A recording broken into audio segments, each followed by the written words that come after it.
intended it. Call to order the regular meeting of the Mayor and Council, Monday, June 5th, 2017. If we could please stand for a silent prayer.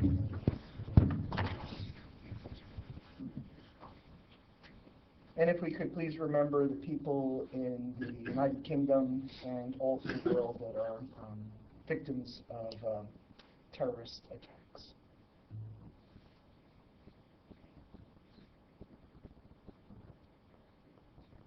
Councilman Bartoloni would lead us in the flag salute.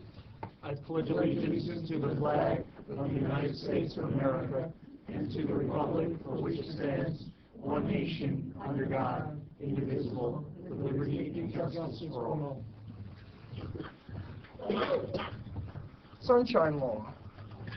Adequate notice of this meeting has been provided by posting on the bulletin board in the Borough Hall, by email to the Ridgewood News, the Record, and by submission to all persons entitled to same as provided by the law of a schedule, including the date and time of this meeting. I'd like to remind all members of the public that we have 3 fire exits in our council chambers, one on each side of the dais and one in the rear. In addition, we are being recorded by both audio and video for purposes of creating a record during the public portion of the meeting. If any member of the public wishes to be recorded or heard, they need only identify themselves by stating their full name for the record, and they may make a statement or ask any question that they would like. We're going to take this a little bit out of order today. We're going to go into closed session, which has been planned. But when we come back from closed session, we're going to go immediately into open public comments on any issue on the agenda. And then from there, we're going to skip appointments and changes and go straight to Ordinance second reading 1716. Our borough attorney is a little bit under the weather, and we want to afford him the ability to leave early. And so we're going to do that without objection. No objection. No objection. Thank you. All right. Can I have a motion? Oh, before we begin, I apologize. Roll call. Present. Councilman Bartoloni. Here. Councilman Steve. Here. Councilman Ingram. Here. Councilwoman Davis. Here. Councilman Pataleo. Here. And Mayor Mignon is out with prior notice. Okay, I'd like a motion to go into closed session for a special meeting of the Mayor and Council. So moved. Second. All in favor? Aye. All right, we're going to go into closed session. Hopefully we won't be, what do we think, about 10 minutes, 20 minutes? So we apologize, but we have to ask you to depart at this time, and hopefully in 10 to 20 minutes we can invite you back in. The chief to stay. Yeah. June 5th, 2016, Council President Thomas Pataleo. I'm standing in for Mayor Mignon. Would our Borough Clerk please call the roll? Present. Here. Here. Councilman Ingram. Here. Councilwoman Davis. Here. Councilman Pataleo. Here. And Mayor Mignon is absent with prior notice. Okay, we're going to come back to the minutes, and we're going to go straight to open public comments on any issue on an agenda. Could I have a motion to open to the public? So moved. Second. It's been open second. All in favor? Aye. We're open to the public. If any member of the public would like to comment on something on the agenda, specifically to the agenda, they're asked to come forward, state their full name and address, and offer a brief comment.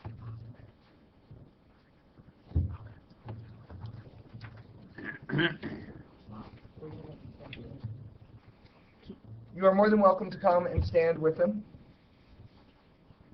Keep in mind that if you can talk during the public when we talk about the specific ordinance. Yes, when we come back to the ordinance, there'll be another opportunity. If you're here for either any 3 of the ordinances, you will have a second opportunity with Ordinance 1716. Mayor and Council, Joe Zenides on behalf of River Edge PBA Local 201. Disheartened, disenfranchised, and disappointed.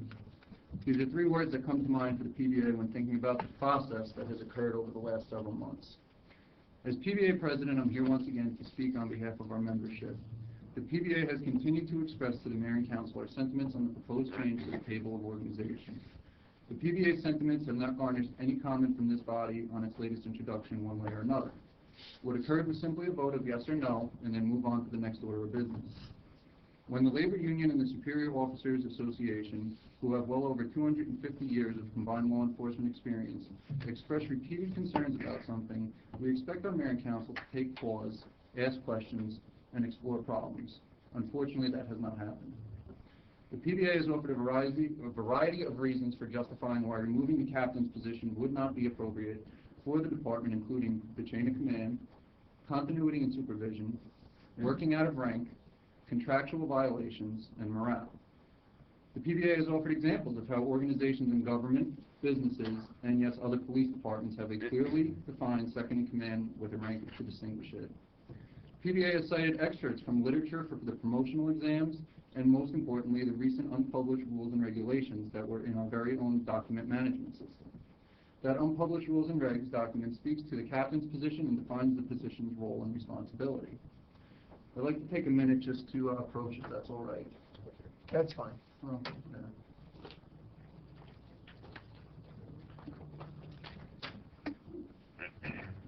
What's being handed out now is a memo from 1995. It was written by then Chief Quinn to Alan Nabrian, where he specifically outlined the captain's functionalities that once existed. Unfortunately, over the years, titles and responsibilities have shifted due to not only manpower issues, but also due to the chief's prerogative. In the 9 years I have been employed as a police officer for this department, and 4 years prior as dispatcher, the title and responsibility shift has not caused things to run more efficiently. If the chief of police felt we needed the captain position in 1995, it would only make sense that now in 2017 we need it too. Here we are 22 years later, we have an increase in population, an increase in calls for service, an increase in the types of calls that we go to, more complex, increase in job responsibilities, and an increase in job responsibilities for members of this department. We have events occurring worldwide, such as just what occurred in England, and we have soft targets that exist in our very own 2-square-mile town. Typically, when things become more complex over time, most organizations seek to compensate the complexity with efficiency. Why in 2017 is there a recommendation to remove a position in our table of organization that can ensure we operate as fluidly, continuously, and efficiently as a police department should? The PBA has provided evidence to you, the council, to help you make an informed decision based on history. A few of the responses have been that the budget is already crafted and the only allotted money is for a sergeant's position. The PBA has proposed an alternative solution to that by suggesting you forego the promotions in 2017, test for every position, and plan to promote in 2018. This would make the most sense given that the last list should have expired based on past practice with 3 new people eligible, but was actually extended to accommodate the possibility of an ordinance change. The PBA has been trying to take a proactive approach to the situation, but has been turned away at every offering. Ultimately, it's up to each and every one of you sitting on the dais to make the decision you think is best for the town and best for your employees. Yes, your employees. You are our bosses, and not only do we have a responsibility to you, we believe there is a responsibility that each of you have to us as well. Your responsibility to not only the members of the PBA, but to all of our employees, volunteers, and residents of this town, is to listen to the concerns that are raised, ask your questions, do your due diligence, and most importantly, take action to make things better, more effective, and more efficient on the issues that were raised. The PBA hopes tonight, before this vote, each of you takes pause and thinks that if a group with over 250 years of law enforcement experience is saying that this is not what is in the best interest, maybe things need to be re-examined. Thank you. Thank you.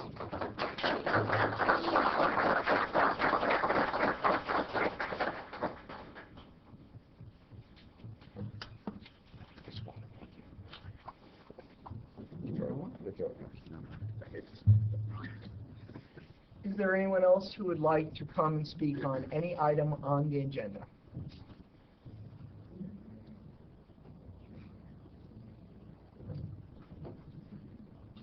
Please come forward, full name and address. My name is Edward Mellon, 184 Jefferson Avenue. I'm listening that you're gonna get rid of the captain position. In any police department, you need rank and file. If you just keep on pushing all the responsibility down to a sergeant, one, you're gonna have to pay him for the work he's doing, so you're gonna be paying him more anyway. But when things happen, like, I was a police officer in Muna, through the plane crashes, Sandy, and all those things, you need the rank. And having a civilian that you had was a mistake that you found out, because I guess you want to get rid of that. It's because they can't do anything with the police department to begin with. You need continuity, like they said. You need the rank. Because if not, things fall apart. The whole military would fall apart if they lost their rank. And like they also said, with everything that's going on in this world, violence is on the upgrade. Everything.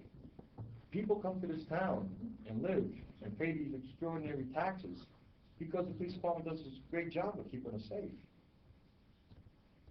And you guys want to mess with that, I don't understand. You know, so I really do think for the residents of this town, you should have the proper rank in the police department. Thank you. Thank you, sir. Is there anyone else? Please come forward. Your full name and address.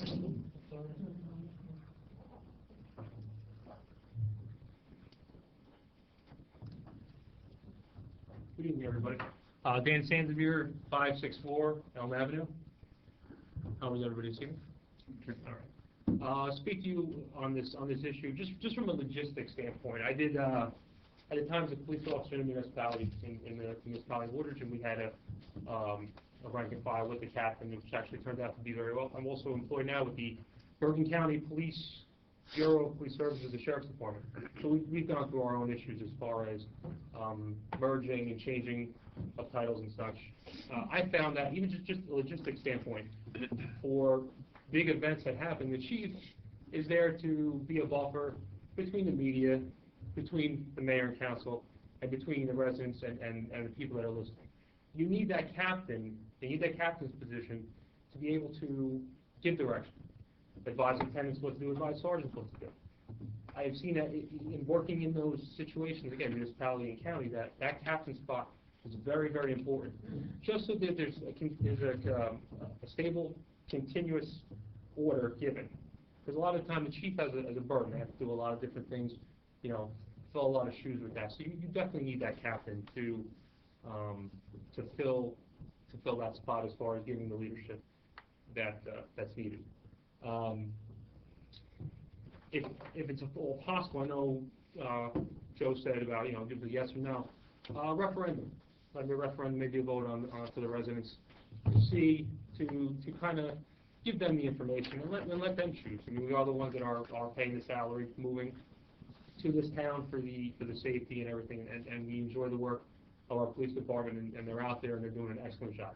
I see them all the time and stuff. And I've worked with members of the police department, and there's no finer in this county than here in River Edge. So maybe that's a way we can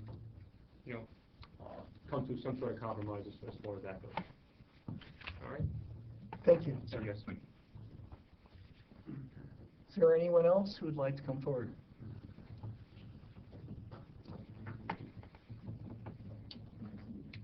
I'd just like to address a couple of final points, and I'll be very brief.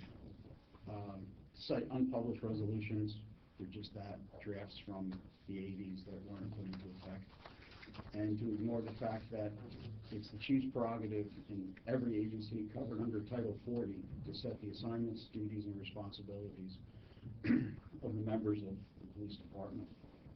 Thirdly, there's nothing that I would ever undertake that would compromise the safety and security, well-being of any of the residents or officers in the borough of River Edge. To suggest otherwise is completely unfounded. The position of having a sergeant assigned to support functions within the department in and of itself provides, by its very nature, at least 20% more supervisory time for each of the lieutenants. They're capable to run each of their divisions, that being divided in our department as patrol and investigations, very ably, and I have the utmost confidence in them and the other men and women of the police department. When these same lieutenants, primarily because of the schedule that they're working, not because of their rank, are tasked with some of these other functions that fall under support services that I've outlined at length in the past, they're taking time away from their primary responsibility, which is supervising the subordinates under them, guiding, directing, and controlling their personnel. By having these functions unified under one individual assigned to support services or a support division will immediately add supervision. I didn't come to the mayor and council and ask for a captain's position to be made because I could not have justified it or supported it. There hasn't been one in the department in over 21 years. And there has been, however, in that time, a need for someone to help with support services. It's not a job that requires a captain's position. The position itself, as outlined to the mayor and council exhaustively in the past, does not require supervision of anyone of a higher rank. There's no time when the sergeant assigned to that function is going to be supervising other lieutenants. There isn't going to be anything out of title. There isn't going to be anything that violates the chain of command. And with one promotion rather than 3 within the department, it'll help me with the task that I'm responsible for, which is the management of the police department. Thank you. Thank you, Chief. Anyone else like to come forward?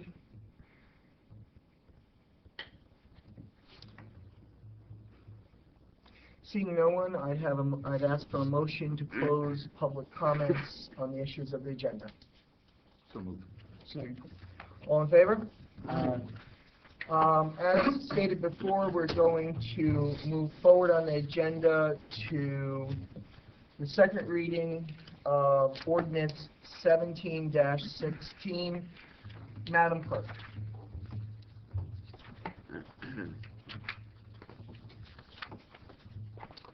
Ordinance 1716, ordinance amending ordinance entitled Police Department of the Revised General Ordinance of the Borough of River Edge, County, Bergen, and State of New Jersey. So our description, this is to amend the police department table of organization. This would take out the captain's position and add an administrative sergeant's position. Can I have a motion to open to the public? So moved. Second. All in favor? Aye. Or do we need a roll call for that? No. No. All right, very good. So we're open for more comment, if desired, on Ordinance 17-16. I don't believe that we probably exhausted that, but we certainly have the opportunity if somebody wishes to say something.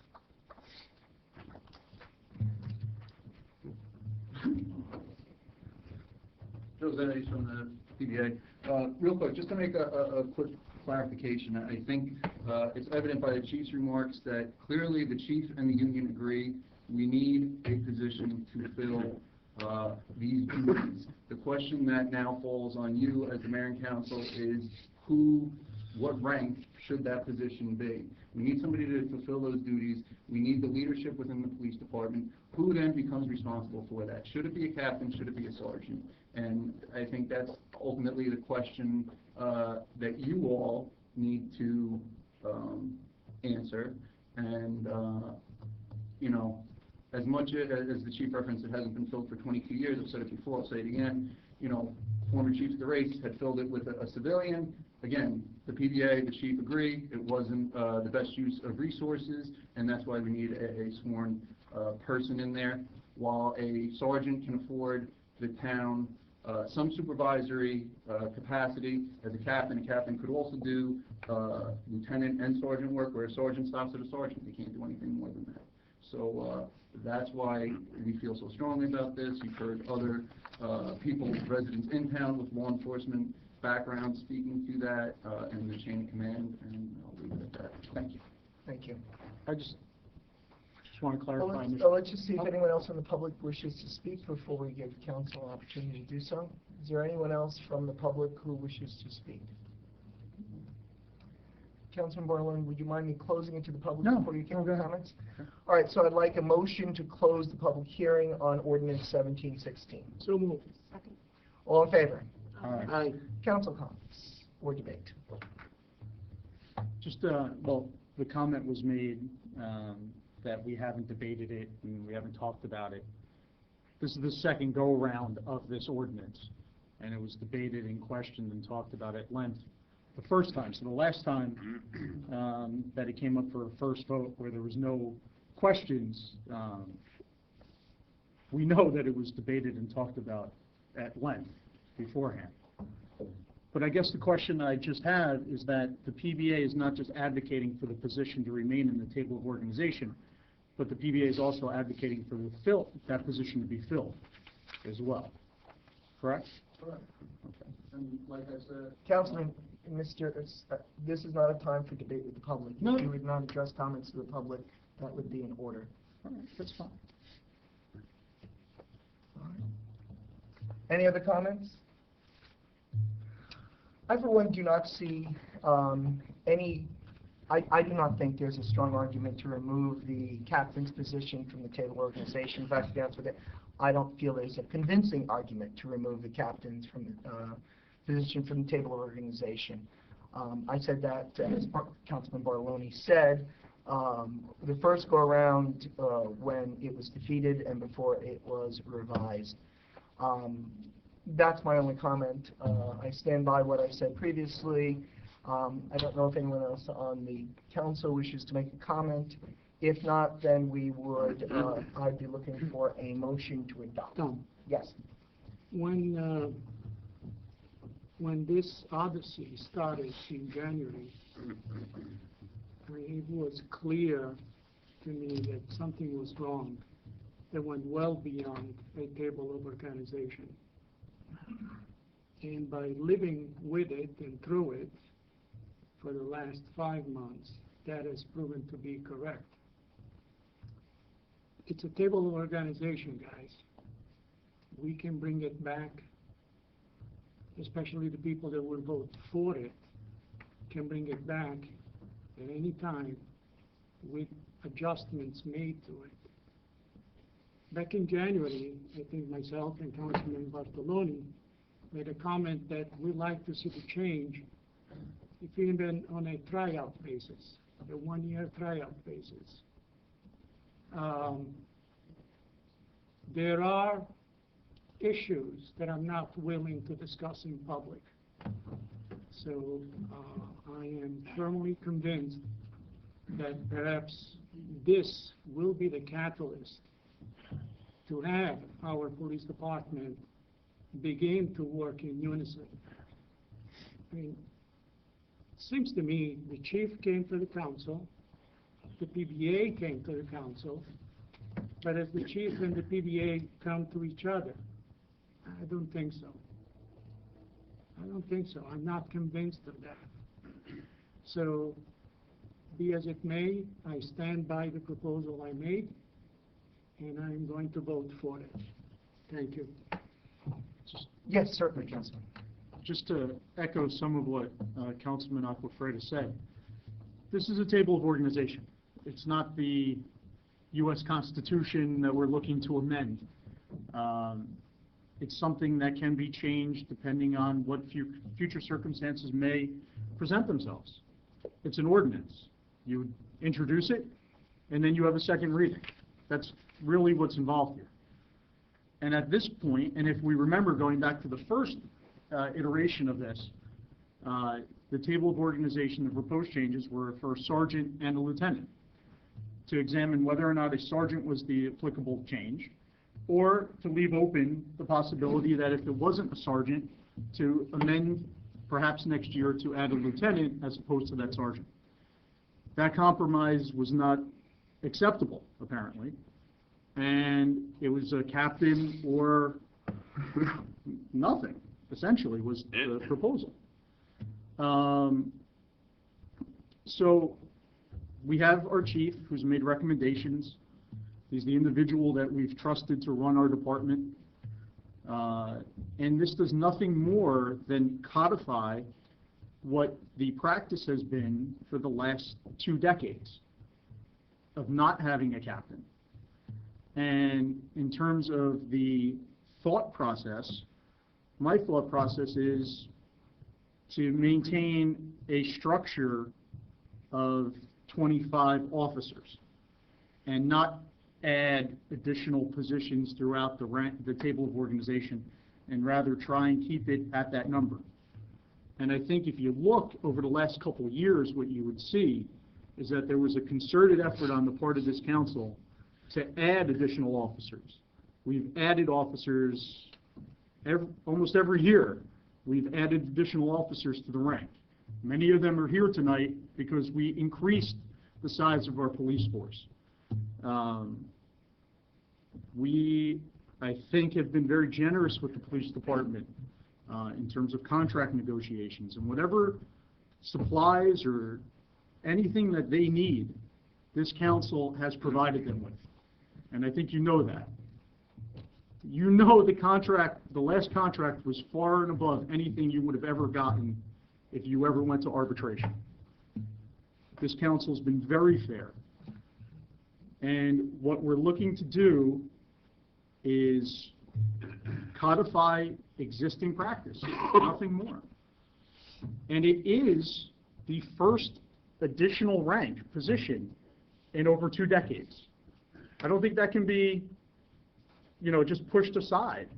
And this isn't an elimination of a position. There is not a sitting captain right now who we're saying, you're a lieutenant now, we're sorry.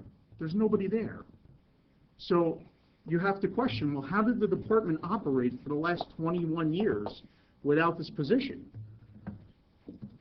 And That's the easy answer. Yes, but we're not entering into debate, Councilman. Well, So I understand, we but take I would your like- comments to the council. I would like to actually hear what they have to say. Can we reopen? I We mean, can I if move to there's a reopen. motion. I'll move to reopen. We have a motion to reopen. Can I have a second? Second. It's been moved and seconded. All in favor? Aye. All right, so this, if someone would like to come forward. Joe Zimmerman on behalf of River Edge PDA.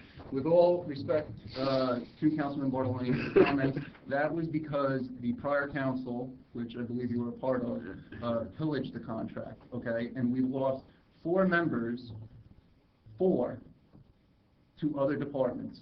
You're losing another one because of what the prior council did during contract negotiations. So while, yes, you may have done something to make things a little better, we're still working on it, and we have a ways to go, especially when you look at what other departments are doing in this county. So we appreciate what the mayor and council did, the position you took, how you made efforts to retain employees, okay? But don't sit here and tell us that, oh, we helped you out and that's enough, because frankly, a starting salary of $28,000 to be in charge of taking somebody's life is unfathomable to me, okay? So that's question 1. Question 2 is, the position was filled with a civilian employee that Chief Stray selected to appoint. He didn't want to fight with the council at the time to have another captain. So he appointed a civilian. Why the PDA didn't do anything at that point, I wasn't around. I can't tell you. I have no idea. All I can tell you is that the PDA, me personally, the current chief of police all agree that the position was not effective, and that's why we're in the position that we are. We've had a captain before. The duties and responsibilities that the chief is outlining all point to the direction and the responsibility that the captain once had. What has changed? Why now does it become a sergeant? Who's been performing those duties? Who? The 2 lieutenants have been performing them, and the chief secretary has been performing them. So between those 3 people, they've been working out of rank. They've been working out of title. Why? Why hasn't anything been brought up about it? Because nothing has happened in this sense where you're going to remove the position from the table. The PDA, over the past several years, has had several conversations with several council people in an effort to get that position filled. All has fallen on deaf ears. Nobody has wanted to touch it. Now we're at a point where you're looking to remove it from the table. That's why we are where we are. And I said it before, I'll say it again, the captain's position is in our contract. By removing it from the table, it needs to be examined whether that is a violation of our contract. and for duties and responsibilities. And if it is, we'll proceed in the direction that we have to proceed in. And that's fine, but one, the starting salary is no longer $28,000. Right, but it was, Councilman. Okay, but it's not now. And you know very well that if that contract wasn't renegotiated, there would not be additional ranks, and there was furloughs at the time. Many of you were furloughed for 2 weeks at a time. Absolutely. All right? And if that wasn't done, if that contract wasn't renegotiated, which your PBA passed, okay? You may have killed your young to sacrifice your current members, but you voted on it. And there was a threat of 4 layoffs if we didn't accept it, and we're given about 24 hours to make a decision. I don't want to get into the negotiations, but Well, that's bring on it up, you. Councilman. It's all fair game, okay? It's all fair game if you bring it up. If you signed it. You signed it. You agreed to it. At the behest of 4 All right, members. at this Lou. point, Come on, at Joe. this point, you Councilman signed it. Barloni, please stop. Please, Mr. Joe, sorry, 70. Do you have any further comments? Please do not direct them towards any one particular council I person. Feel apologize free for to, trying to- and please be brief. I was just trying to answer the questions at hand, and while the mayor and council, we appreciate the expansion of the ranks, right? It's always an added plus when you get additional members to the police department. What goes along with additional people? Supervision. You need to have supervision in a police department. When you lack supervision in a police department, it causes for problems. That's where we started with day one when we came to this council meeting and expressed our concern. So I think that answers all of the questions that were raised. If anybody else has any other questions, I would be more than willing to discuss them, answer them, whatever it may be.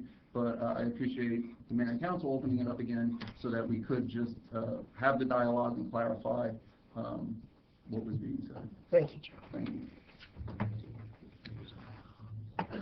you. Sergeant, come forward.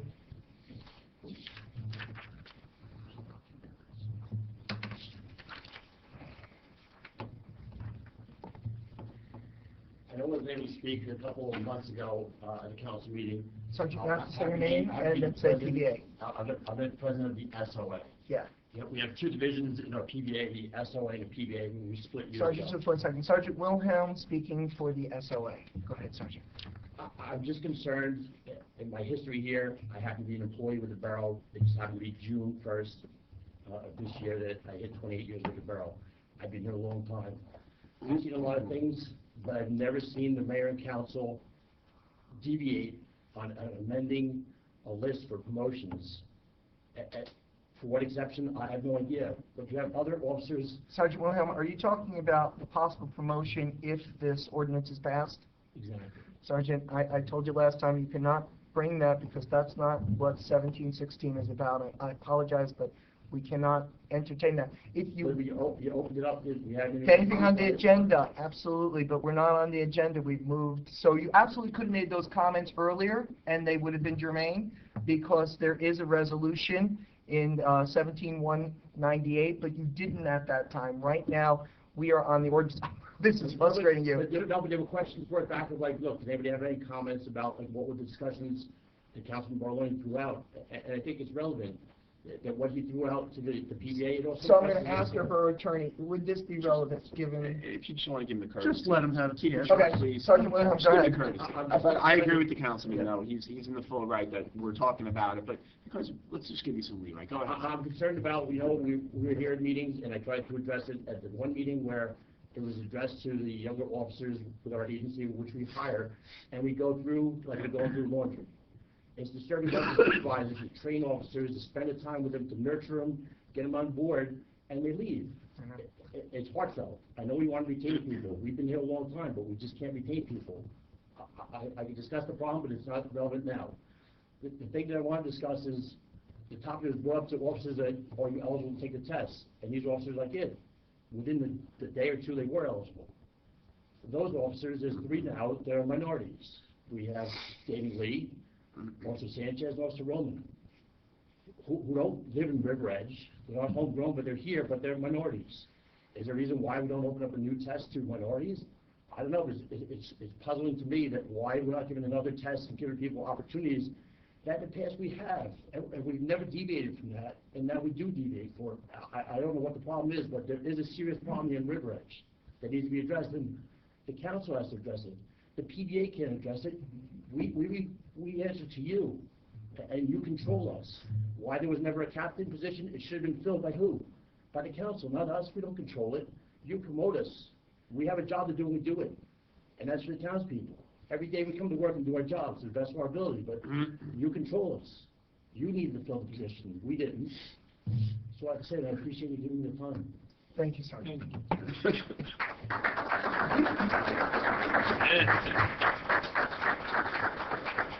That's my last, just to clarify, Councilman Officer, his comments, I forgot. What did I say? About the conversation between, that the chief had a conversation with you guys, the PBA had a conversation with you guys, did the PBA and the chief have a conversation? We did, okay? PBA had a conversation. You know that. Well, We don't. I'm telling you. Yeah, but it's your word now. Now I have to listen to the chief. If the chief confirms what you're just saying. My perception, my opinion, it's not an adjustable triangle. It's a disconnected triangle. Read between the lines. Let's all of us get our act together. It goes well beyond a charter organization, as far as I'm concerned. When are we going to understand that? It's like a broken record since January. And everybody will be held accountable. Us, first of all, because you get to vote on us. And then the individual that make up our good, great police force. It's time to end this. And then at the proper time, if we need to bring back the captain, rest assured there'll be a captain back. Maybe I'll be the one to make the motion, since I'm the one who's voting to take it away. Understood. Okay, Thank you. thank you. All right. Just real quick. You opened it up, Councilman, just to have the PBA answer his question. We're going to, I mean, it's up to you, but now you're going to round two on pretty much the same stuff, so, I mean, it's up to you, but it was reopened to allow the PBA to answer. I just want to say. Wait, Frank. Does the council wish to leave, it is the council's decision, does the council wish to leave it open for continued comments beyond why we originally opened? Well, I think this gentleman raised his hand a while ago. So I'm just doing an informal survey. Does the council wish to keep it over? Councilman Basile? That's fine. Councilman? Yes. Yes. Anybody who wants to talk, I'm willing to Please feel listen. free to come forward. I wouldn't know what Jeff said. Well, like you said before, like, you're lucky. You have a great department that you had a civilian who go into part of the work, and then everything flowed downhill. And you have good men that picked up the slack and did the job and made it look easy. But it's not. And this is kind of ridiculous thinking about it, seeing what's going on here, about removing the position from the contract or the ordinance, when you're not talking about filling it. Just leave it alone. Why is everybody wasting time? Just leave it there. If you're going to fill it, you fill it. If you don't, you don't. That's a whole other issue. But taking it away and putting it back, taking it away, that's too much energy. I agree. Like, it's ridiculous. Like, you leave it in there. If you want to fill it, you fill it. And then you don't have to worry about everything. It's there if you want it. If you don't want it, you don't fill it. Like, what's the big deal? All you're doing is hurting the morale of the people in this town, hurting the morale of the police department. You got a great department here. If you look at some of these other departments, the grievances and this and that, you go insane. Like, you have guys that actually pick up slack and work hard and are there whenever you need them. You should be very proud of them that you have working here. And not just any little stuff, oh, let's take this out, or let's put this in. Just leave it alone.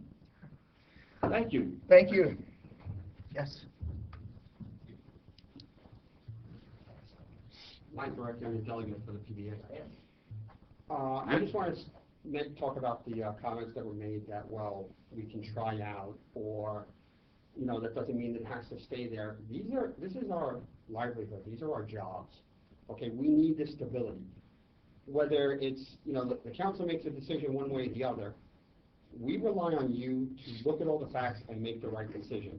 Not, well, we're gonna try this because maybe it sounds okay, or we can always change it. You can't demote someone, okay, because that's just gonna open up lawsuits like you would believe, which may come anyway. And what we're asking for, and what the chief's asking for, are the same thing other than, like Joe Zumby said, either it's a captain or a sergeant.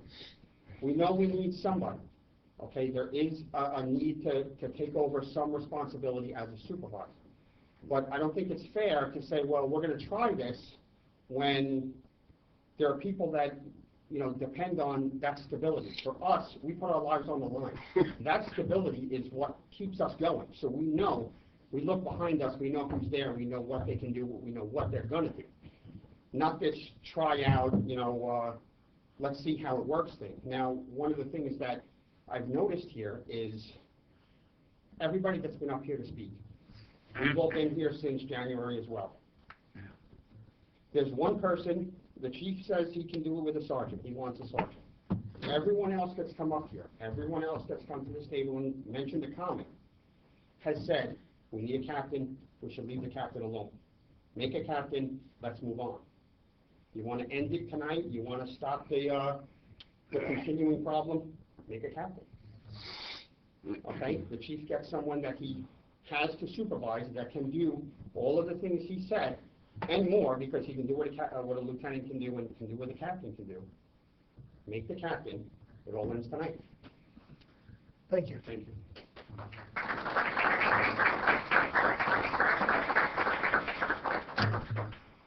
All right, seeing no further, I ask for a motion to close Go ahead. Sorry. public hearing on ordinance 1716. So moved. Second. All in favor? Aye. Just a comment. Because I don't like getting into back and forths with Joe. But I think you can sense, I guess, frustration on my part, because I think it's portrayed out in the audience that I don't either, if you vote for it, you're sort of anti-cop, you're anti-police, you don't support the PBA, and that is the biggest, I guess, lie, or couldn't be further from the truth. If it tried to be. I grew up in a police house. My father was a narcotics detective in the Essex County Sheriff's Department. I know how cops work. At least, I understand the life. I understand their families. I understand what they go through. Better than probably anybody possibly could. So to say I'm not a supporter of the police because on this one issue I have a difference of opinion is just wrong. I mean, it's just wrong. It just is. Originally it started out, let's leave the captain's position in. Absolutely, feel free to comment, but please not, let's go through the history again if we could. Well, I just want to, All right. I mean, it's public, it's our debate time, right? All right. What? No. All We right. will not tolerate that. Everyone has a right. Listen. Simply ask Councilman to limit his to a comment, not to the history. Perhaps I was wrong in doing that, but we should not be criticizing anyone who wishes to speak, and I would appreciate that. Just And I because you apologize. disagree over one issue doesn't change how you feel about the department and the people who are in it. You can have difference of opinion, and that's what this is. And there are a lot of issues here. So many different issues that, as Councilman Acafreda brought up, that we don't discuss publicly and aren't proper for public discussion, that go into this decision that the public will never know. So this has been a reasoned thought process. It has been discussed. It's been debated. It's ad nauseum. And, so I guess just what I'm saying is when the vote comes down whatever way, it's not a reflection on how we feel about the department in any way, shape, or form. That's all I have to say. Thank you, Councilman. Councilwoman Bastidas. I haven't talked yet, so I get a few minutes. Certainly get as much time as you like. I think it's just important for me to make my comment, reiterate what I said when the first time this vote came through, is that I do believe the chief made a compelling case for the advancement of another sergeant to take over these responsibilities. However, I'd like to echo what Councilman Aquafreda has said, that I'm not convinced that there's been a cooperation among the PBA and the chief to try to work certain problems out, and that's not for public discussion at this point, but I'd like to support what Councilman Aquafreda said. Thirdly, I would just like to add that, similar to what Councilman Bartoloni has said, we may have a difference of opinion here, but that does not change the utmost respect that I have for the members of the River Edge Police Department and the work that they do to keep our residents safe. We all recognize up here that that's our #1 priority, is to make sure that the residents of this borough are kept safe. And I do agree we have the best police department in Bergen County, and we thank you every day for the work that you do. So please don't take this disagreement of opinion as a reflection that we don't have the utmost respect for the men and women of the River Edge Police Department, and always will. Thank you. Thank you. Sure. You don't have to. I'm just. No. I think it's important that everybody hear from all of us, and everybody's spoken, so I certainly will give my opinions. I don't see any reason to touch this chart at this time, and I think that it's a mistake to have this conversation right now. Maybe in the future, there may be need for a police captain. If I'm just going to use a sniff test, for me, it makes sense to have an organizational chart with a captain in it. And even if a captain is not currently assigned or partaking those duties, that doesn't mean that in the future we can't. Now, I understand that, yes, we can do the whole ordinance thing and it'll take a few months and then we can get back, but I don't see any reason why we should get rid of it right now. So I think my vote is going to be for no, and that is the reason why. That's all I have to say right now. Thanks. Could I have a motion for adoption for Ordinance 1716? So moved. Second. It has been moved and second. Madam Clerk. Councilman Aquafreda? Yes. Councilman Bartoloni? Yes. Councilwoman Bastidas? Yes. Councilman Kaniga? No. Councilman Pavello? No. It passes by a vote of 3-2.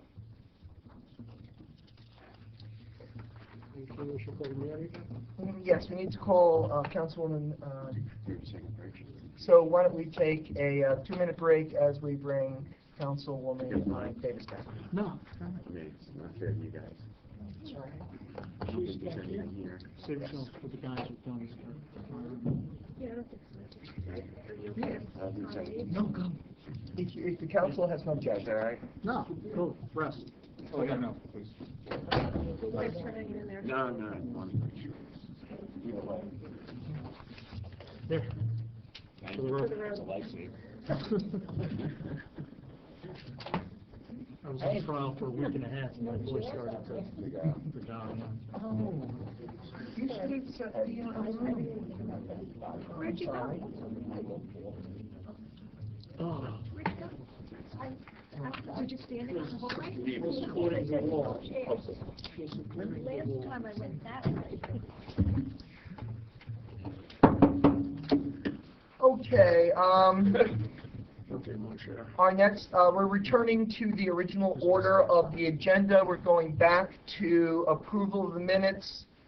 Can I have a motion to approve the minutes of the mayor and council regular meeting of May 1st, 2017, and the work session meeting of May 15th, 2017? So moved. Second. All in favor? Aye. All right, thank you for that. Appointments and personnel change.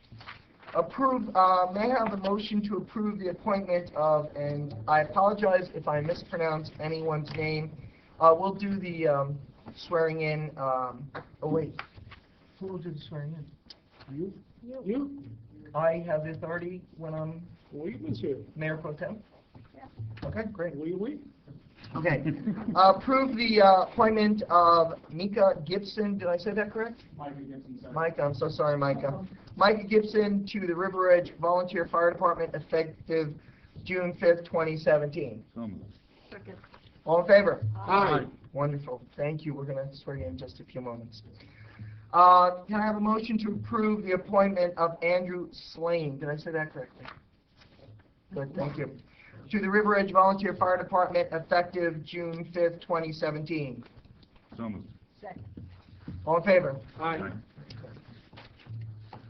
May I have a motion to approve the appointment of Griffin Dunn? I believe I said that correct? To the River Edge Volunteer Fire Department effective June 5th, 2017. So moved. Second. All in favor? Aye. Okay, so if I know that we do have Micah? Yes, sir. Micah here. And do we have anyone else who is present?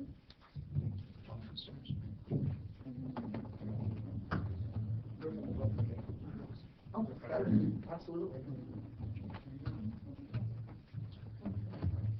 Could I ask everyone to come here, that way it will be a little bit better. And Micah, if you stood on this side, that way the camera will catch you, and if your family wants to pull it up on YouTube, they can do that. Yes, just what would you like to do, Chief? Would that be all right? Then that's what we'll do. And we'll do Micah first. Micah, please repeat after me. I, Michael Gibson, I, Micah Gibson, do solemnly swear do solemnly swear that I will support the Constitution of the United States that I will support the Constitution of the United States and the Constitution of the State of New Jersey, and the Constitution of the State of New Jersey, and that I and that I will bear true faith and allegiance to the same will bear true faith and allegiance to the same and to the government established and to the government established in the United States and in this state in the United States and in this state under the authority of the people. under the authority of the people. I state your name again. I, Micah Gibson, Do solemnly swear that I will faithfully, impartially, and justly. do solemnly swear that I will faithfully, impartially, and unjustly Well, we gotta say that again. That's okay, because I'm nervous when I'm making that. No, you do great, you do great. I do solemnly swear that I will faithfully, I do solemnly swear that I will faithfully, impartially, impartially, and justly and justly perform all the duties perform all the duties as a member of the River Edge Volunteer Fire Department as a member of the River Edge Volunteer Fire Department to the best of my ability. to the best of my ability. So help me God. So help me God. Congratulations.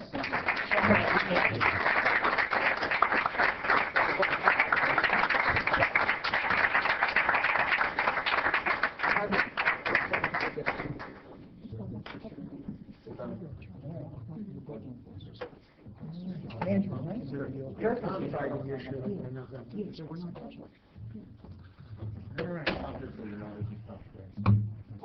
Oh my God! Of course. I'm so sorry. Congratulations, congratulations. All right. Right hand on the Bible. Right? Or right hand?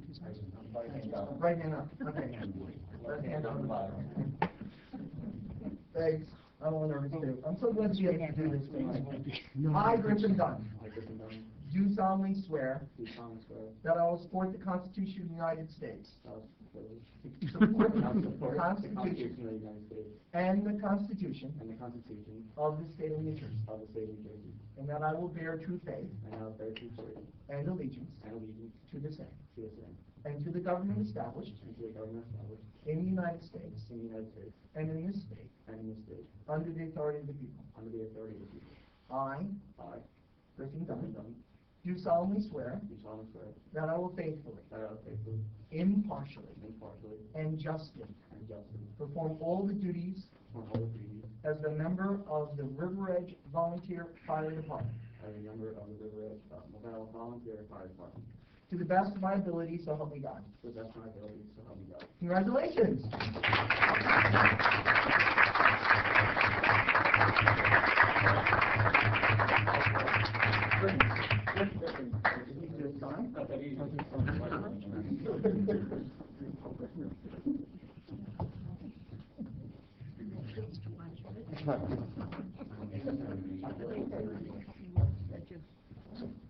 Yeah, Andy Slane is coming on, he's the one.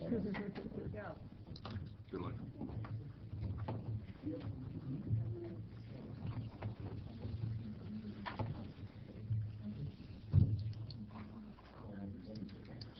Oh, Micah, I just need you to sign this, if you could. Right here.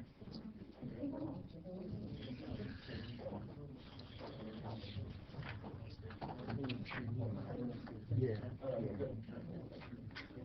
Yeah, do you mind? Okay.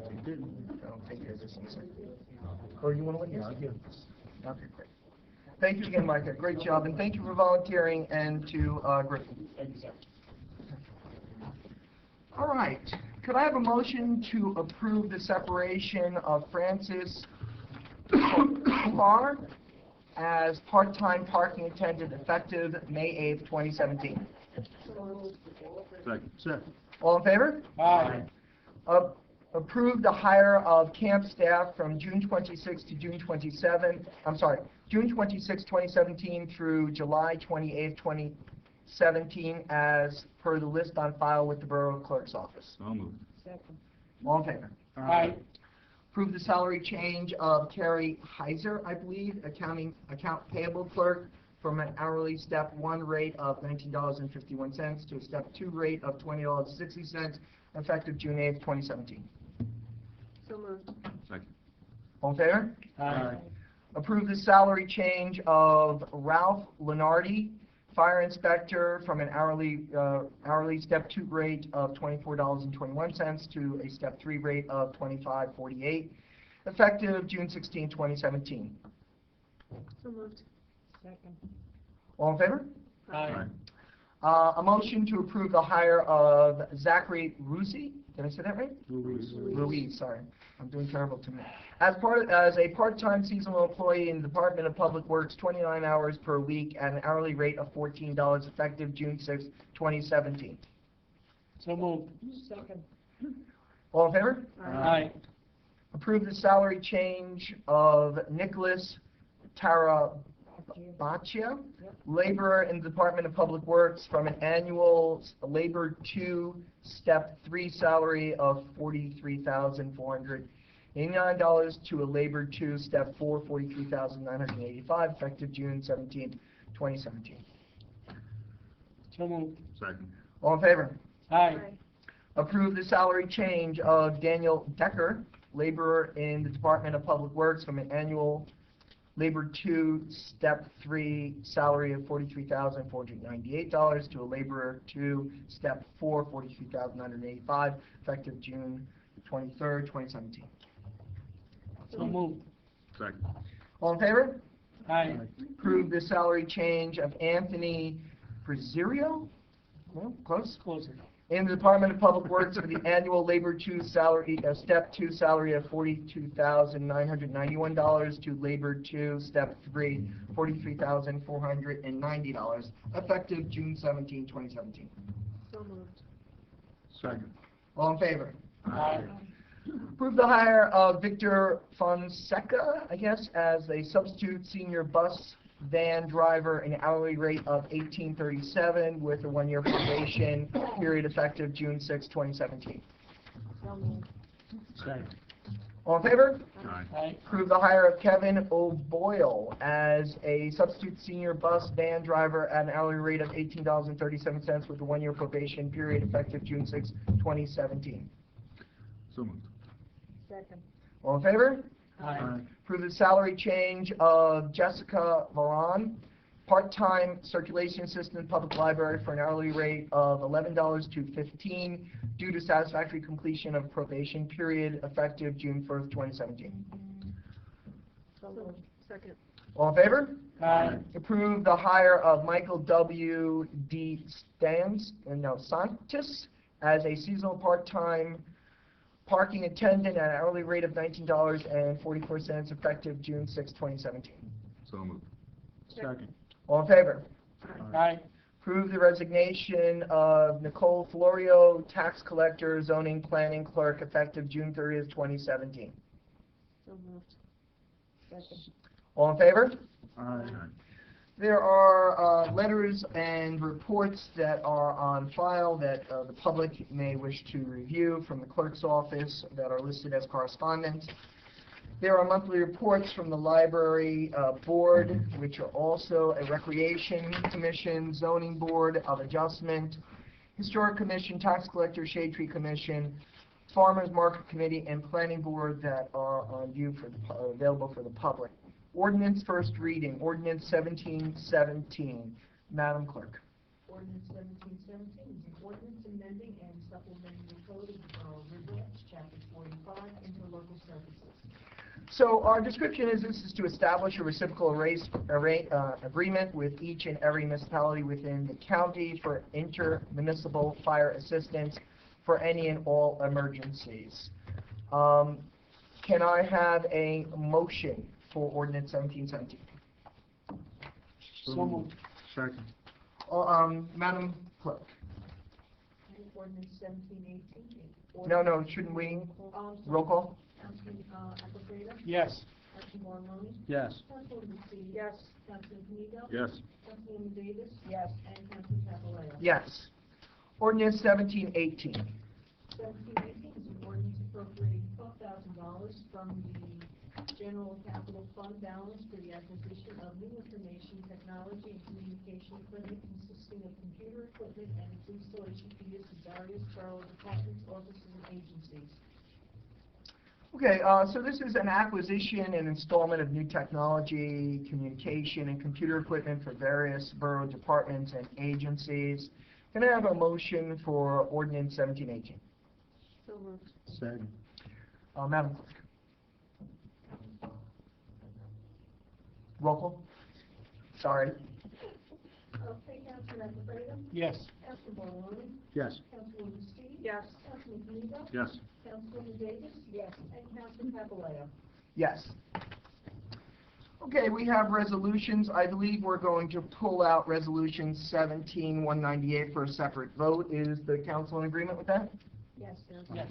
Is there any other resolutions we wish to pull out for a separate vote? If not, we'll do them by consent. I'd like to pull, go ahead. 17206.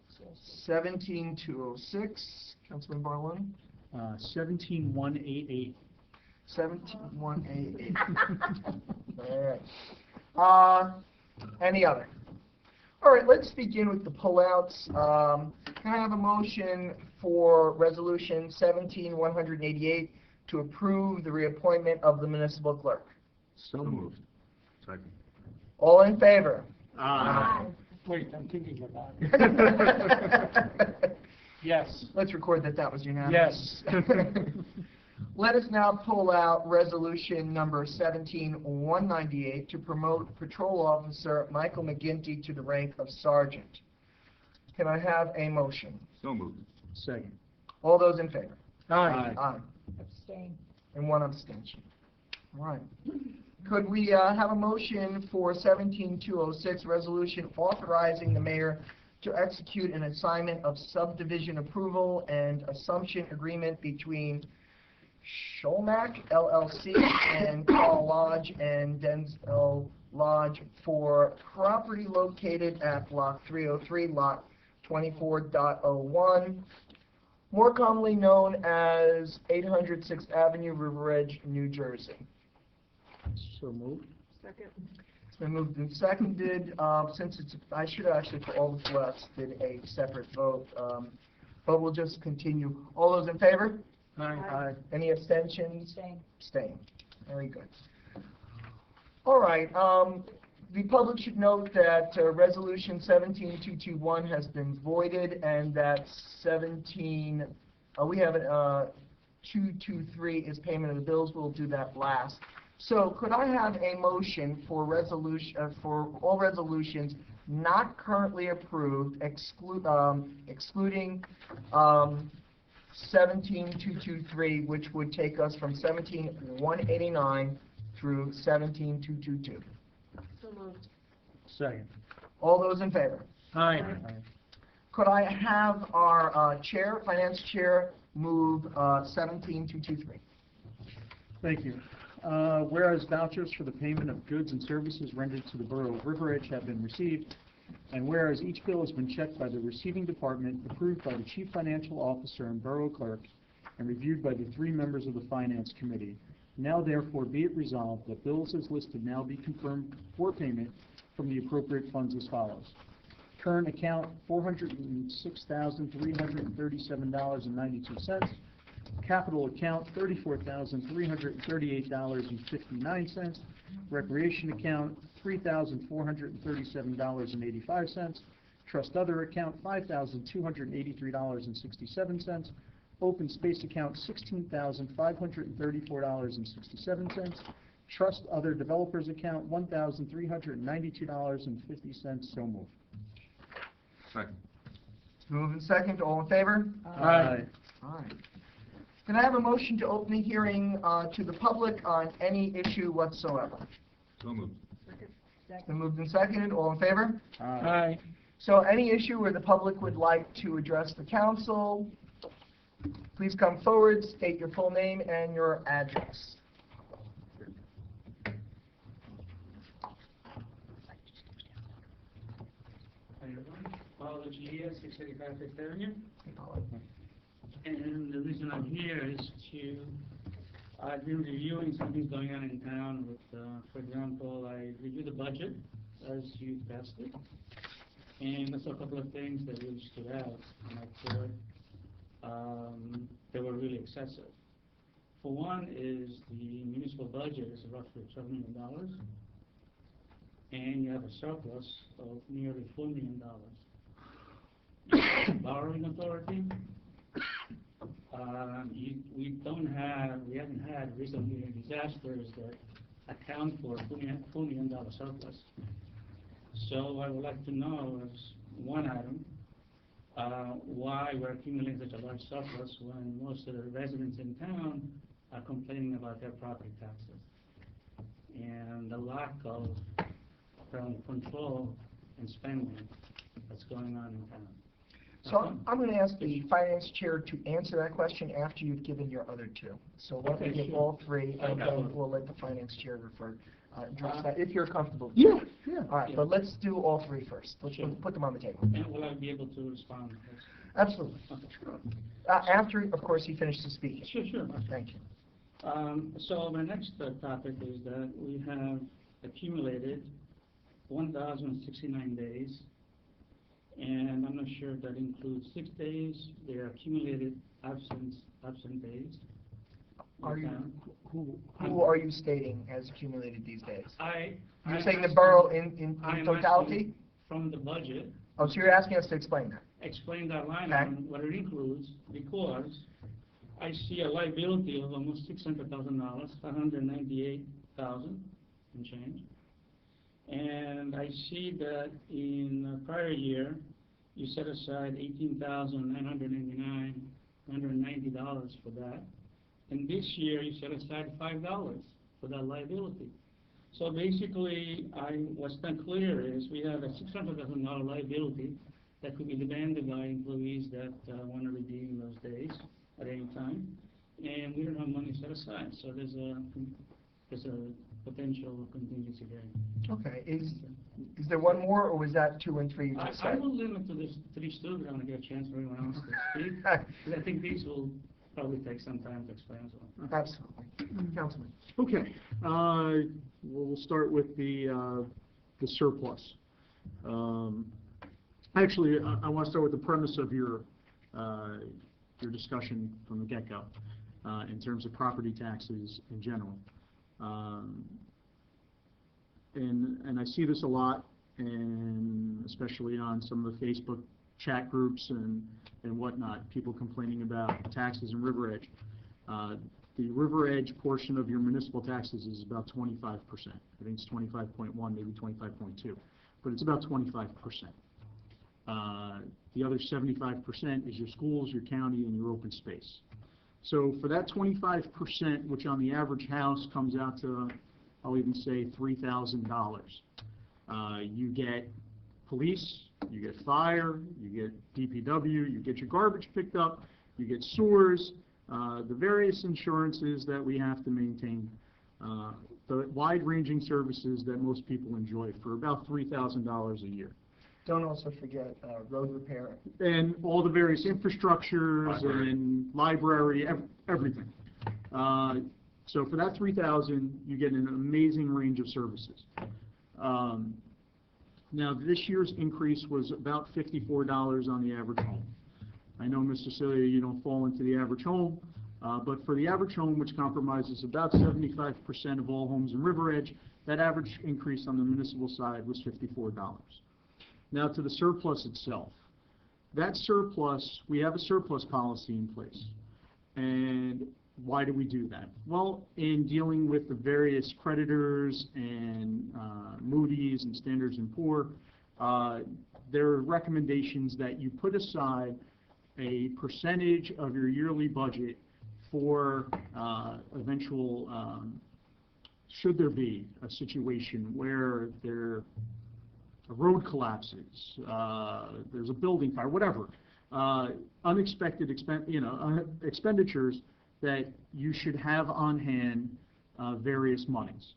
And we do that. It amounts to roughly 1/4 of our yearly expenditures we've elected to put into surplus. The positive to that is twofold.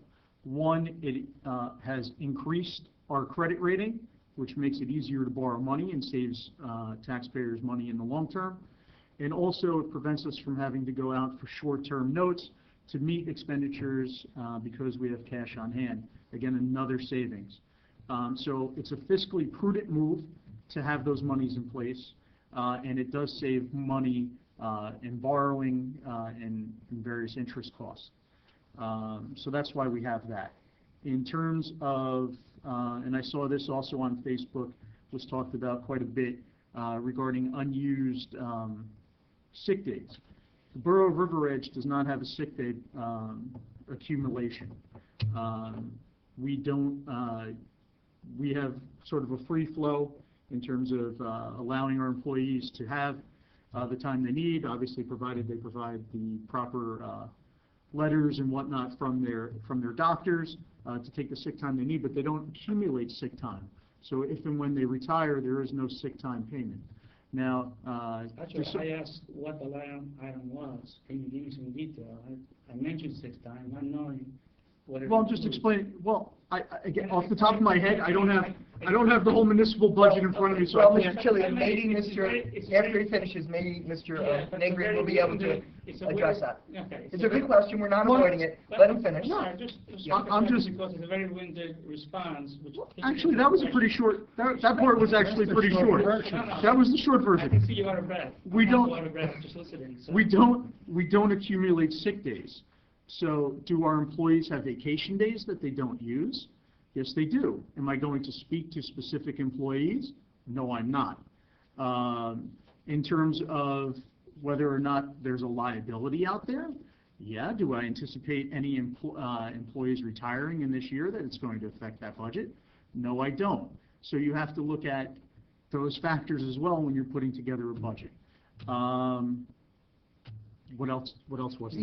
He referenced the $600,000 liability and the $18,000. So I think you've answered that, but I think I'd like to give Mr. Negrian, if you don't mind. No. Mr. Negrian, if you just add whatever you think would be appropriate at this time. The accumulated leave calculation is an analysis of the outstanding vacation time that might be due at separation and other time. If there are if there are personal days that are allowed under contracts or policy, those are accounted for as well. If the Social Security is also part of the calculation as well. It's correctly stated that the sick time leave, if it's not in the contract, is not calculated. In addition, we have a 585, Ordinance 585 bonus payment that is made upon separation, and that would be included as well, although that has been negotiated out of our bargaining unit contracts and by ordinance has been limited to those employees who are grandfathered beyond that ordinance. I wanted to explain the $5 and the $18,000. Yeah, I mean, this year, you want to put aside $5 against the liability? Because we've had very difficult budgets over the years, we have not, at the outset of the introduction and adoption of the budget, put an amount of money in there to diffuse the accumulated absences. But what we have done is maintain the line for $5, and then if funds are available during the permitted time of transfers, we've moved money into that line and paid it over. So that's why you see the $18,000 being paid over. It comes out of unspent funds towards the end of the fiscal year. But the $600,000 is a net liability to us. It is a contingent liability. Contingent liability, yes. So Agreed. I can understand that. Although I think it would be more prudent to set aside more money than just the $5, because among the many things in the budget, I'm sure there could have been something else that could have been decreased. Apart aside, since I wasn't part of the budget process, and I would find it hard also to find out some of the documentation. I just want to go back to what Al responded to and correct a few things, because I think to begin with, I don't want to make a debate out of this, but I'm happy to talk the budget all day. So But it is a debate. It does seem like. Hey, listen, it's only 7:45. no, I'm sorry. I have nowhere to go, so. I would ask, No. I would just ask that this remain, No, just ask. polite and not a debate, but certainly a question and answer period without a debate. Yeah. We can have a conversation. So if I can say, if I can just restate a few things that Sure. Al mentioned. For one thing, that increase that you quote does not include county increases, so I think it's 1.94%. You know, I said I just spoke. 0.194. I was just It's speaking only to the municipal increase. I'm sorry. It's only part of the municipal tax or that we pay. It doesn't include the school, doesn't include the county, doesn't include all the other things, correct? I understand. Okay, so it's I think misleading. It's misleading. just, It's misleading. I know, but let me stop for a That's what second. people should expect. To be fair, let's just, let me clarify this. We have no authority over the school. They are a separate municipal entity. We have no authority over the county. They are a separate county entity. We have no authority over any of these things. So what Councilman Barloni was saying, quite correctly, he was addressing what we have authority over and what we have power to take action on. So I get where you're coming from. No, People look at the big the wrong picture. impression that you're saying that people will pay on the average household $50 when you combine it all together. That's not it. But on the This is municipal just side, the I said. municipal Yeah, and that's what I said, on the municipal side. liability. Yes. That's the residents we have. And I said, it's on the municipal side. Okay, and then the second part is that it is a misconception for this average price of a home. There's no home price at that average price. Are we talking about mean, median, or mode? I think we're talking about median, right? But, The median. That's why I like to talk about okay, typical. but Yeah, we're talking about median, which is an accepted way of looking at average. So, but would you say that, I'm going to make 2 points. One is the 50%. You can, I just want to make sure Let's say that, 50% because of we're on YouTube, and I just want to make sure for the public that they understand that median, or mean is we take it all, divide by the number. Median is we look for the middle, okay? So the median. Not the middle. And then The median. it's the mode that you're talking about. more It's common. the average. No, the median is not an average. It's actually taking the number of items you have in the list Yeah. of homes, finding the midpoint where half of the population of each assessment falls below, and the other half falls above. Okay. Different than average, but that's not the point. We deal with the average. Okay, well, whatever, Okay. it's a misleading number. Okay. It certainly, it helps you to minimize what the impact might be on residents, but in our pocketbook, when we come to pay the taxes, that amount is nowhere to be found, where actually, it's a different amount. One, because it's only the municipal portion, and second, because our home, okay, especially if your home is assessed above that number, you're paying really a lot more. That $50 becomes $100 or $200. So it's a misleading number to tell us, the residents, what to expect. That is not a real number that you can work with. We tried very hard when that bill Hold was on, out. sorry. Hold on, Mayor, I don't want to. You know, I just want to explain Yeah. about the graph, and we try very hard to say how it's divided up. Well, That I way it did, is out. actually, I've done that analysis, and I'm willing to share with you again. It's based on 2012, so it's not up to date, but I can put in the factor of current tax rate, and I can tell you how in buckets of 100,000 assessment, who bears the cost of property taxes in town. And so I can tell you that two-thirds of the town pay 50% of the tax, and 1/3 of the town pays 50%, the other 50%. Why? Because that's the distribution. Because the Okay. 1/3 of the town lives in houses assessed at $500,000 or more. Correct. Come on, Paulo. That's what I'm Would you saying. be able to make the same argument? Go in front of No. the school board, make the same argument. I don't want to get into the other topics, but You don't want to get into the other topic because it's not convenient to your argument, which fails miserably. No, it doesn't fail, Mr. Yes, it does. No, it doesn't. You're so jaded, you're so skewed in the way you look at things, it's pathetic. It's pathetic. Well, let's go back to the numbers. The 75% of the residential homes in the town fall below that average number, okay? And yes, it's one piece of the overall tax increase. The school, River Edge Schools, I think, came in around 100. Riverdale came in around 150. The county increased the open space tax. So other people, yes, when you compile it all together, but as I said, we don't have control over their budgets. But they use the same assessed value of Yeah. the typical home. So if you go in front of the school board, which you should, present them with the same argument, you'll be given the same value of a typical home. Yeah, they use the same number. So when I voted for the budget, I knew my share was going to be at least twice as much as what I just voted. So let me just go back and move on to the next topic. Oh, good. If I may. Next up. We That appreciate that. goes back to this, again, this part of the $4 million that we're collecting. So you mentioned one, this improves our tax rating. It did? Okay, so I worked on Wall Street 30 years. I was in risk management. I know about credit risk. I know municipalities. So your credit ordinance is not based on your surplus. No, but it's one It's element. based. Let me just finish. Okay, sure, okay. I don't know what your financial qualifications are, but I'm just stating what mine are, and that's why I can speak about it. Just with the guy. authority. I know about those ratings. Okay, I know what they're based on because I worked in that industry very Okay. well, very deeply. all right. So it has something to do with that.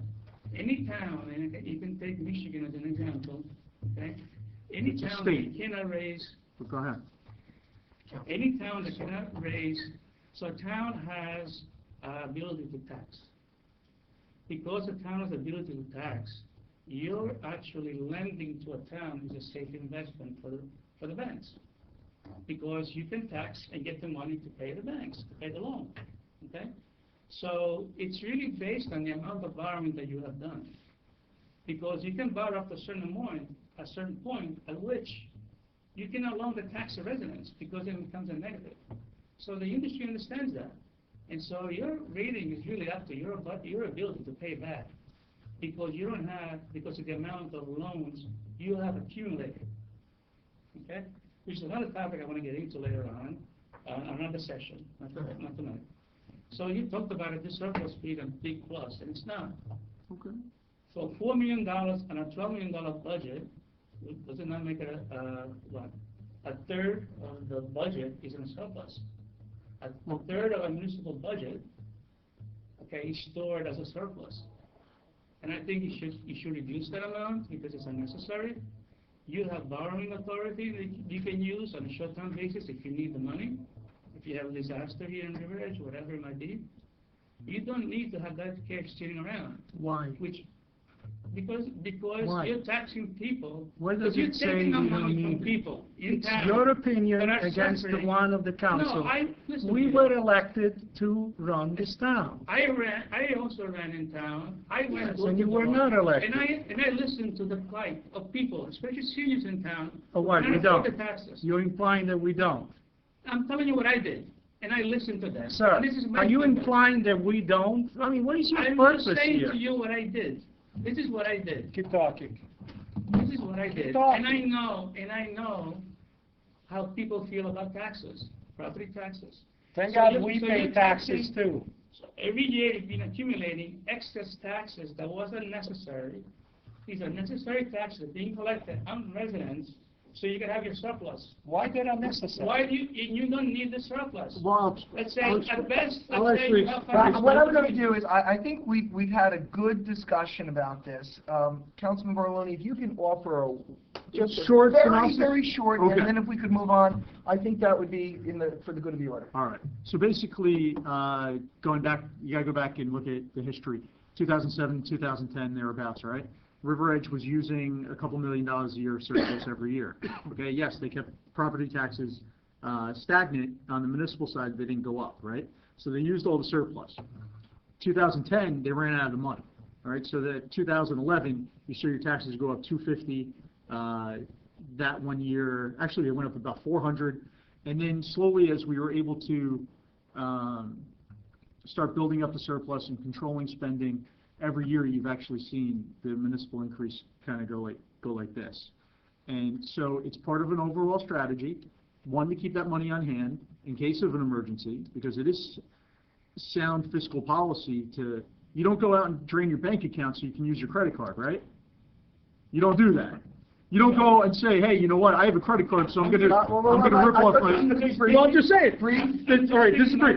So you don't go and use your checking account so that you can use your credit card. $800 more in taxes. So But I it's know where not- you're coming but from, it's not. slowing down, not Listen, my reality. And all I would say is this, Mr. Chilia, you were invited to be a member of the Budget Committee. You elected not to You be. did not invite me. Yes, you were. You There was did actually a not booklet. invite me. Well, last year you was, and neither was here. Last year, the mayor, okay, and So- Stephanie Murphy, actually, Well, she's not here. invited me to attend the meeting, and I did. And this year, my fellow Republican colleagues who got elected decided that I shouldn't be part of it. Well, Okay? I'll tell you what. Yourself and... You could have came to everyone. any of the meetings. You didn't show up. You weren't here. Don't accuse me. of Well, you that. weren't here. It's not an accusation. You weren't here. That's enough. Okay. I think that's good. I think, Mr. Chilia, you brought up good questions. They are good questions, and I think that it's good that you hold us accountable. We welcome you back another time, and I'd be glad to speak to you. I'm sure all the council would be glad to speak to you after the meeting if you'd like to continue this conversation, if you don't mind. Would that be all right? Sure, I will. And I just want to, mention that I know it is a difficult job you have.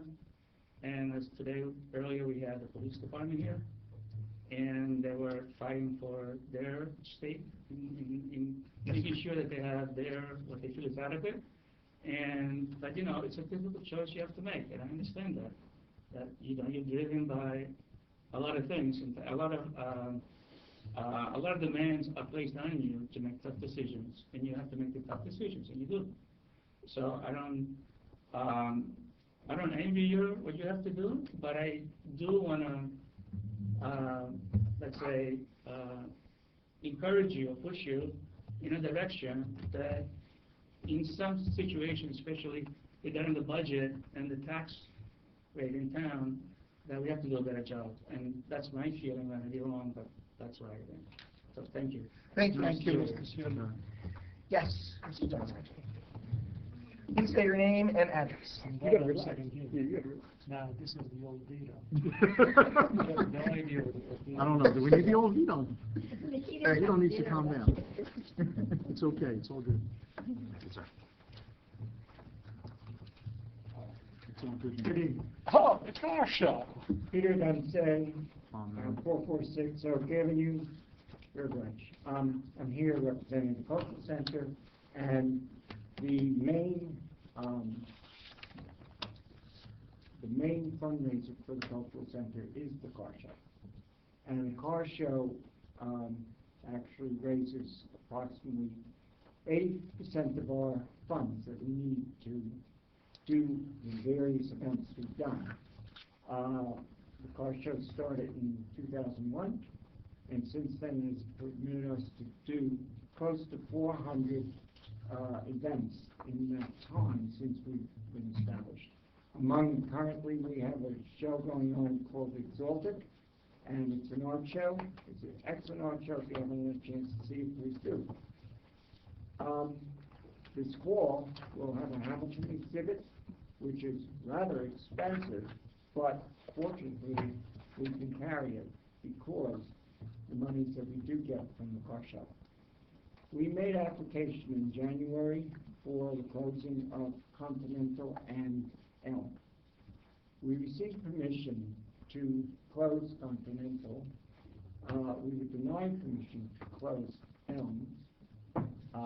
And in addition, we were told that we were not permitted to park on the lawn of the cultural center, which we use as an overflow. We have been recognized by many of the people who display in car shows as being a very desirable place to go. Indeed, when our people are handing out brochures at the various car shows this spring, people will say, yes, I want to go to the River Edge Car Show. Yes. Who denied your application to park on the cultural center lawn? Who told you? The police. Oh, they said you can't park on the lawn? For what reason? Pardon?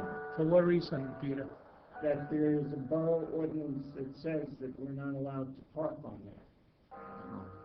So I thought that was incorrect, because I thought the ordinance was restricted to an R zoning and not to the zoning that we are in. That being What we said, can do is, we can ask Mr. Nagreen to look into that and give you a call back. that's fine. The problem is that we're somewhat a victim of our success. Yes. We put in a lot of energy. We have 25 volunteers. We meet once a month through the entire year in planning next year's car show. As a result, it comes off as a quality event. And we attract all of these people. We go through a lot of effort to see to it that we maintain the quality. We don't want to park on the grass, quite frankly, if we don't have to. It's our overflow. We would like to park on Elm, not for the entire show, because the show starts to fill up. We wanted to park on Elm starting at 10 o'clock. And then at the end of the show, naturally be open just like Continental would do. Having done the show for 17 some odd years, we know that the traffic on Elm is, on a Sunday in the summer, is somewhat sparse. In fact, the majority of the traffic that's on Elm is associated with the fact that there's a car show. Okay. And we're asking some permission to reconsider the use of Elm between Continental and Adams, where there's only one house in that stretch that actually faces on Elm. The library's on one side, all the other houses are corner houses. It has a minimal impact compared to other streets. It would permit us not to fill the library parking lot to a point where we didn't want to fill it. It will permit us only to have it in case we needed it. Mr. Dempsey, can I ask you this question? Sure. I'm sorry to interrupt you. Yes. We're closing Continental. Are any residents in the personal driveways in the area that is closed on Continental? Yes. Yes. So we have already a practice of, okay. So if the council doesn't object, I'd like for Alan to ask the chief if he could offer us an explanation of why that is. And Mr. Dunsey, if you can come back, Sure. and perhaps maybe the chief could come back, If the council's in agreement, I think those are the two issues that you wanted us to address. Yes. We can't do that without information. We don't have that information, so if you're in agreement, and if the council's in agreement. Sure. All right, then we're gonna look into this, Mr. Dunte, and hopefully we can do something more for you, but we cannot promise. Okay. Thank you ever so much, and we'll hope to see you at the Exalted exhibit, the Hamilton exhibit, and the crush up. Thank you very, very much. Is there anyone else who would like to speak to the council? Seeing none, I'd ask for a motion to close to the public. So, All in favor? aye. Council comments, would any council person like to offer a comment? Our farmer's market is opening tomorrow, rain or shine, Awesome. 2 to 7. We have our 2 anchors, Anderson Farms and Big Papa Smoke'em. Oh, the smoke guy's gonna be there, huh? And we have 7 others that are returning and 4 new ones. So we're, Well, congratulations to the yeah, Farmers Market Committee and yourself. we've worked very hard. And SCORE, on June 19th, Arlene Pastini is going to be doing a presentation up there, and we're going to try to make it a fun Summer Olympics. I don't know how that will go, but she's going to give it her all. She's putting a lot of effort into it. She's a talented woman, I'm sure she'll make it fun. You played. Anything else? Anyone else? Councilwoman Bastique? Thank you. I want to update the council and members of the public on the 4 AED units. They are here in River Edge along with the cases. They've been inspected and locations have been confirmed. The work order went to DPW on June 1st, so they should be installed as quickly as DPW can get that done, so that's progress. I want to thank the River Edge Police Department, the River Edge Schools, St. Peter Academy, for inviting me and all of us to the LEAD culmination last week. It's always a great event to see or listen to the award-winning essays of the 5th graders who have been selected as the award winners and share what the program meant to them. The River Edge Police Department spends a tremendous amount of time to successfully bring this program to the 5th graders of the River Edge community, and we thank them for that. And I know they all had a great time at the party afterwards, so thank you to the River Edge Police Department. I did go to the Cultural Center for the Exalted exhibit yesterday. It's really wonderful. It's all installations of River Edge residents, artists. It's fabulous. I would encourage you all to see it if you can. Al just reminded me that on Friday night, the 2nd annual Ladies Kickball tournament was held, and we raised over $2,600 for a family in need in the borough. It was a great showing of community that really demonstrates what a fabulous place this is to live and raise a family. And so I want to thank everybody that participated. And I think that's all I have. Anybody else? On June 22nd, the Riverdale High School will hold graduation exercise, beginning at 5 p.m. I will invite we will be invited formally by Fletcher, but without waiting for his invitation, I invite all of the members that can make it to attend. We will be seated next to the dais, and unfortunately it will be the 2nd time I miss a graduation. I will not be in the States on that day. That's all. Thank you, Councilman Aquafina. Councilman Berlin? Thank you. A couple things. This Friday at 1:50, the 3rd graders from Roosevelt School are coming here for a tour. Seems like it's an annual thing now. So if anybody's around, if you want to be here, you want to help out, we'll give them a tour. They get to sit up here and pretend, and I give, last year I was like, all right, you're Bobby Conway, and you're Chief Caridi, and you're John Lynch, and, they're like, who are these people? And I explain to them who they are and what they do. They seem to really like it, so if you can make it, that'd be awesome. And then they're getting a tour of the police station, which they like, shortly thereafter. What was it, last week I met with Superintendent Van Dove and Mr. Hensel, and I apologize, I forget his name, Stan, the new head of grounds, regarding placement of a shed at Roosevelt Field and batting cages. So we agreed on some locations, and now it's just a matter of the lawyers getting involved and ironing out agreements regarding maintenance and who will do what, but we're getting some progress in that regard. And just, you know, I'm happy to talk about the municipal budget anytime, honestly. I love doing it. Honestly, I'm happy to do it. So if anybody ever has a question, feel free to email me or stop me, and I'm happy to talk about it. And that's it. Thank you, Councilman Barone. Yes, sir, very briefly. The library had its first high tea event a couple of weeks ago. It was very successful. The second event is this Saturday. I believe there may still be a few tickets left, so if you hadn't had the opportunity, please contact the library and they'll direct you or the friends of the library, or you can contact me and I'll be happy to put you in touch with the right people. But the event was very successful, very well attended, and very well liked, and it's a terrific thing for our town. Great. Thanks.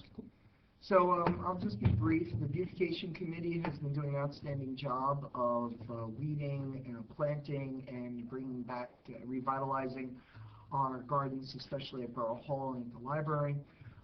They now are going to be, tomorrow I believe, working at the placing pots along our Kinnick at certain locations to beautify our business areas. So I'd like to thank Michelle Caridi and Beautification Committee for hours of hard work that they do. Shade Tree has been working very hard on the emerald ash borer problem. They continue to work tirelessly towards trying to protect and sustain our ash tree population. And of course our DPW is doing a phenomenal job, John Lynch and his crew, and I want to continue to thank them. I'd also like to end the evening by thanking the council. The council does a great job. I'm proud to be a part of this council.